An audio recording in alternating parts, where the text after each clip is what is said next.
How to customize room dimensions in a floor plan. Customizing room dimensions in a floor plan is essential if you want accuracy.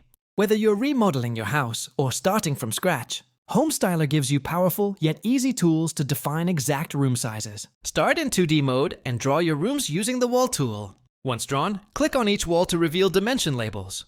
You can either drag the walls manually or input exact values in the property panel to adjust the room size. Need a bedroom that's exactly 12 by 14 feet? Just enter those values and the walls adjust automatically. You can also use the room naming feature to label each space. And Homestyler keeps track of area calculations in square feet or meters. This helps during planning stages, especially when working with contractors or interior designers. Want symmetrical rooms or a perfectly aligned kitchen? Use the ruler and grid tools for accuracy. All updates are reflected instantly in 3D, so you'll always see how space changes affect your layout. To try this and more, use the link in the description to join Homestyler for free. Getting your room dimensions right has never been this easy or this precise.